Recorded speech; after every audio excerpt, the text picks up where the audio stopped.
নমস্কার বন্ধুরা, চৈতালির হেসেলে আপনাদের সবাইকে অভিনন্দন।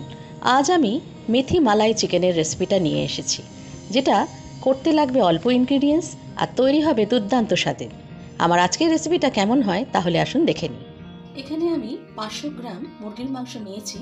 মাংসটাকে খুব ভালো করে ধুয়ে পরিষ্কার করে ছুরির সাহায্যে এইভাবে দাগ কেটে রেখেছি। এবার এর মধ্যে আমি দিয়ে দিচ্ছি গোলমরিচ গুঁড়ো 2 টেবিল স্পুন, কাসুরি মেথি 2 টেবিল স্পুন। এবার গোলমরিচ গুঁড়ো আর খুব ভালোভাবে মাংসের সঙ্গে মাখিয়ে নিচ্ছি।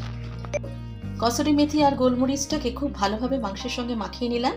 এই অবস্থায় চিকেনটাকে আমি 2 ঘন্টার জন্য ফ্রিজে রেখে দিচ্ছি। আমি মাংসটাকে ফ্রিজ থেকে বের করে নিয়ে এসেছি, এরপরে রান্নাটা শুরু করছি। এবার আমি গ্যাসটা অন করে দিয়েছি, কড়াটা বসিয়ে দিয়েছি। এর মধ্যে দিয়ে দিচ্ছি 4 টেবিল স্পুন হোয়াইট অয়েল। তেলটাকে খুব ভালোভাবে হাই ফ্লেমে রেখে গরম করে নিচ্ছি। দেখুন তেলটা খুব সুন্দরভাবে গরম হয়ে গেছে। এবার আমি এর মধ্যে দিয়ে দিচ্ছি 4টে মিডিয়াম সাইজের পেঁয়াজ কুচোনো।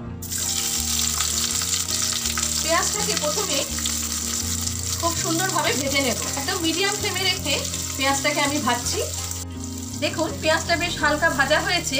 এই অবস্থা আমি এর মধ্যে দিয়ে দিচ্ছি 1 চামচ আদা বাটা আর 1 চামচ রসুন বাটা।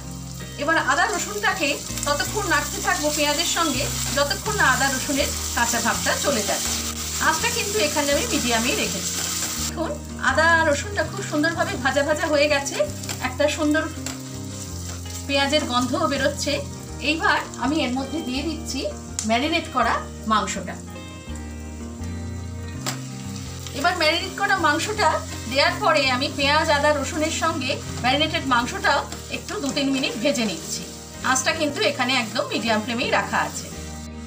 দেখুন মাংসটা বেশ হালকা ভাজা হয়েছে।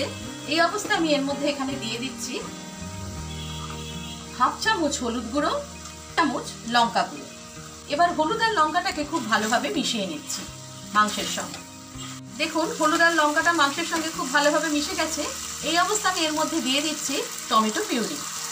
এবার টমেটো পিউরিটাকে খুব ভালোভাবে মাংসের সঙ্গে মিশিয়ে নিচ্ছি। আঁচটা কিন্তু আমি একদম মিডিয়াম ফ্লেমে রেখেছি। রেখে সমস্ত মশলাগুলো এক এক করে আমি গ্রেভির সঙ্গে মেশাচ্ছি। খুব ভালোভাবে মিশে গেল। এই অবস্থা আমি এর মধ্যে দিয়ে দিচ্ছি ফেটানো টক দই 2 টেবিল স্পুন। এবার টক দইটাকেও ভালোভাবে মিশিয়ে নেব আর 3-4 মিনিট ধরে খুব ভালোভাবে কষিয়ে নেব। আঁচটা কিন্তু থাকবে একদম মিডিয়াম ফ্লেমে। যেহেতু আমি দইটা দিয়েছি, দইটা কেটে যাওয়ার সম্ভাবনা থাকে, তাই আঁচটাকে কিন্তু একদম মিডিয়াম টু লো ফ্লেমে রেখেই এইভাবে কষানোটা ঠিক হবে। দেখুন খুব সুন্দরভাবে সমস্ত মশলাটা কষে উঠেছে। এই অবস্থা আমি এর মধ্যে দিয়ে দিচ্ছি স্বাদ মতো নুন। এবার নুনটাকেও খুব ভালোভাবে মিশিয়ে নিচ্ছি। নুনটা মেশানো হয়ে গেছে।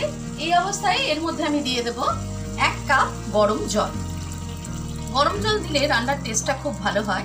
চেষ্টা করবেন রান্না করার সময় গরম জল দিয়ে রান্না করতে। এবার গরম জলটাকেও খুব ভালোভাবে মিশিয়ে নিচ্ছি। এবার একটা ঢাকা দিয়ে 20 মিনিটের জন্য মিডিয়াম ফ্লেমে রেখে দমে এটাকে আমি হতে দিচ্ছি। 20 মিনিট হয়ে গেছে। এবার আমি ঢাকনাটাকে খুলে নিচ্ছি। এবার একটু নাড়িয়ে নিচ্ছি, দেখে নেব মাংসটা খুব ভালোভাবে সেদ্ধ হয়েছে কিনা।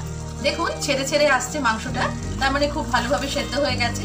এই অবস্থায় আমি এর মধ্যে দিয়ে দিচ্ছি ফ্রেশ ক্রিম।